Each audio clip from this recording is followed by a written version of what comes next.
I'm going to preview the 1 seed Duke versus the 9 seed Baylor men's basketball game, which will literally be played tomorrow, as in March 23rd at 1:40 p.m. Central Time on CBS. And as of this recording, Duke is favored by 11.5, and it sounds about right, to be honest.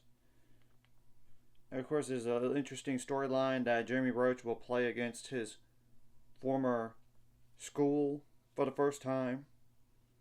And there are some one and dones on both of these teams. Of course, VJ Edgecombe is going to be a one and done, but there are multiple guys that are one and dones for Duke. And I'm going to go over both of these teams' records real fast.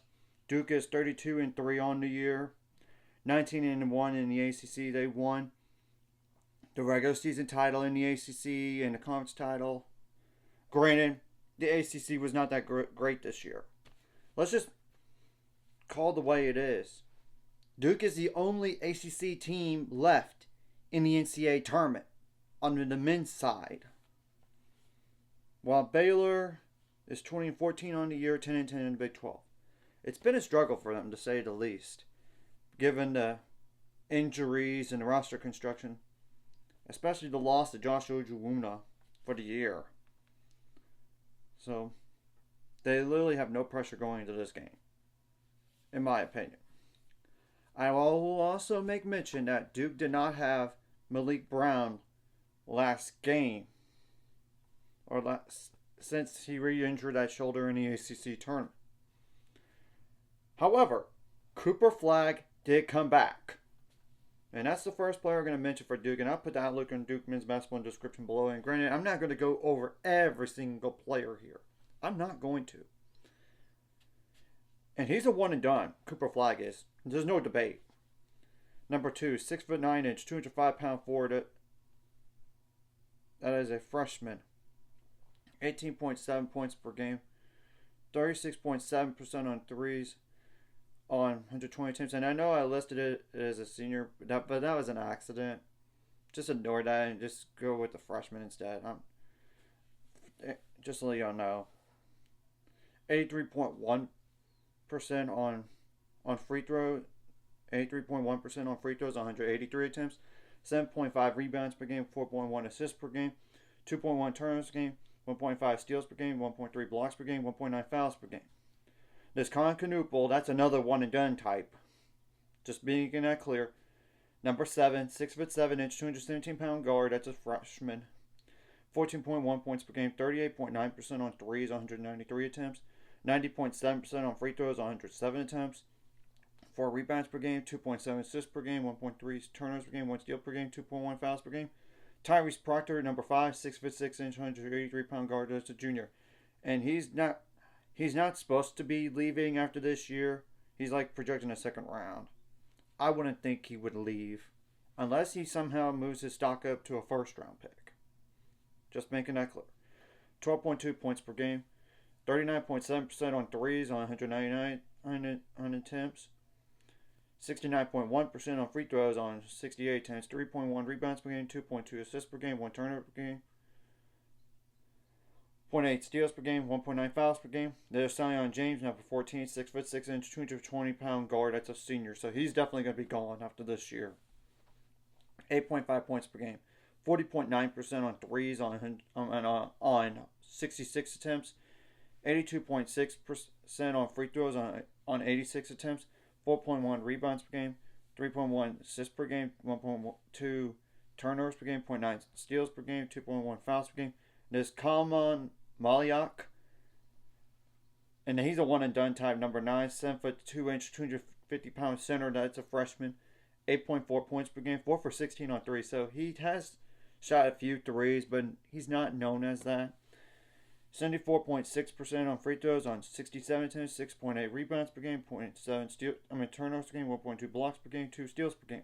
There's Isaiah Evans, number 3, 6'6", 175-pound guard. That's a freshman. He could be a one and done type if he is projected to be in the first round. I'm just saying because look at the draft boards. 7.5 points per game, 42.4% on threes on 144 attempts, 81.3% on free throws on 32 attempts, and 1 foul per game. Everything else is like 0.6 or less. So that's not. He's in why I'm going to mention that. There's Caleb Foster, number 1, 6'5" 202-pound guard. That's a sophomore. 5.2 points per game, 33.8% on threes on 71 attempts, 22 for 33 on free throws, 0.9 turnovers per game, 0.7 steals per game, 1.1 fouls per game. There's Mason Gillis, number 18, 6'6", 225-pound forward. That's a senior.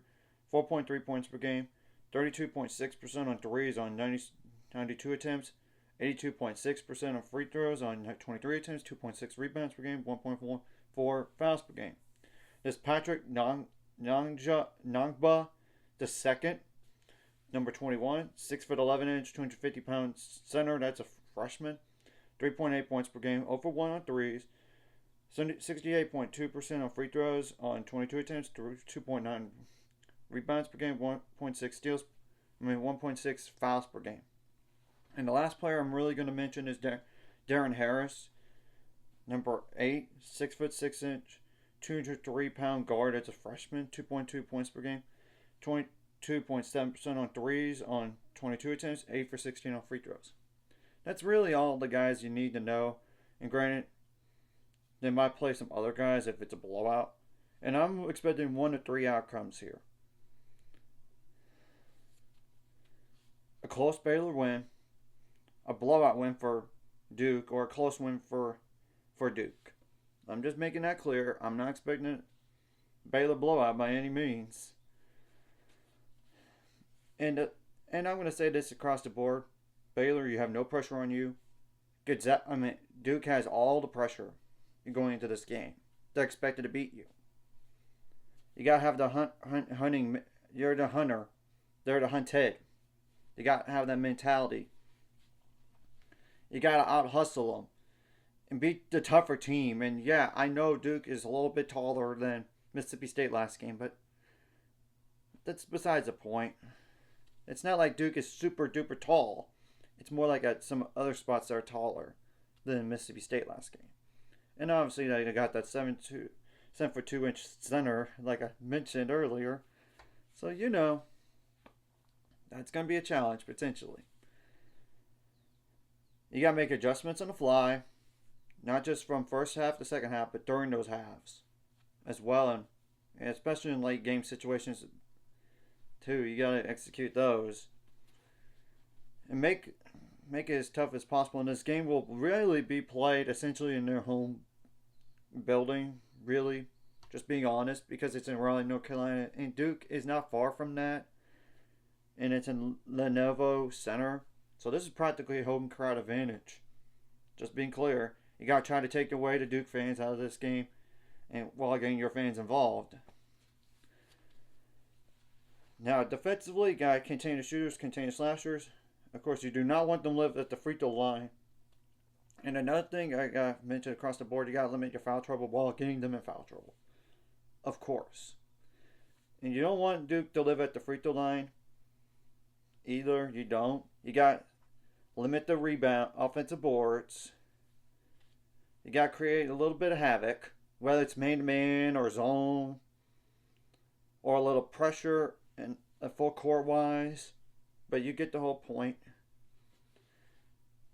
You got to not give them easy looks, and don't want them don't let them live in the paint, but don't want to let them live at the get so many threes off either.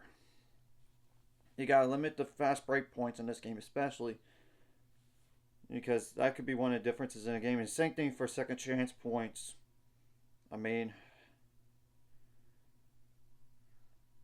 you got to limit the points out turnovers as much as possible. And of course, on offensively, you want to get some points off turnovers, get points in the paint, get some transition points. You got to make more threes than last game. You got to. You got to make your free throws count, which luckily you did last game. And another thing across the board, whatever you did right last game, you got to bring into this game. Whatever you did wrong last game, you got to correct for this game. Just being clear and get some offensive boards. And I know it's going to be a little bit tougher because of that 7'2" center. But still, you need to find a way. And you got to be ball tough. And try to create make this game ugly for Duke right here. And then you look at the matchups recently against the better opponents for Baylor. They made it ugly for Houston. That's a 1 seed. And Texas Tech, that was a 3 seed, and only lost by 2. And you kind of have to learn from those games and fix what you did wrong in those games, in those particular matchups, and bring in this one. I mean, you got to find a way to make some shots in this game and take care of the ball. And I'd rather have a dead ball turnover than a live ball. But still, try to limit those. And it would obviously be huge if Norchad Omier hits his usual double-double, but he cannot do it by himself. He needs other players to help him, like a VJ Edgecombe. I mean, obviously, if Rob Wright could bring what he did last game, that would really help. It would, and I think having Jeremy Roach on Baylor side of things could help in terms of what he thinks they're going to do scheme-wise. I'm just saying. And I know he's a bench player now, I know, but you get the whole point. And you got to get some bench points in this type of game and while limiting their bench, which I know it's going to be hard. And VJ Edgecombe needs to step up, and hopefully Jalen Celestine can make more shots than he did last game. But if nothing else, he needs to do his roles. Langston Love definitely needs to step up in this type of game. And this is literally his second NCAA tournament game, because you got to remember, his true freshman year, he tore his ACL right before the season began. Then he had that eye injury that was a freaky thing. Then played his redshirt freshman year, and then last year, ankle, and finally this year he gets to play in the NCAA tournament game. I mean, and he's dealt with ankle stuff this year, but you get the point. And Jay Nudd definitely needs to step up off the bench and do his role and score. Hopefully he could score more. And he could create some turnovers. Of course, Marina Dubovic, I know he's a backup big guy, but he just needs to go in there and do his role. And I know he only played like 1 minute last game. And it would be huge if Norchad Omier does not get in foul trouble quickly. He had 3 fouls in the second half early on, but never fouled again. That needs to happen. And seriously, y'all, Baylor has no pressure going in this game. Just give Duke the business. Don't let them make it easy on them if you can. And I know I'm not going to say Baylor's definitely going to win. Oh, no. Because I do view this as an uphill climb. But this is why March Madness exists. Because upsets can happen. Sure, Duke might beat us 9 times out of 10. Baylor 9 times out of 10. But there's always that one chance that they could do it.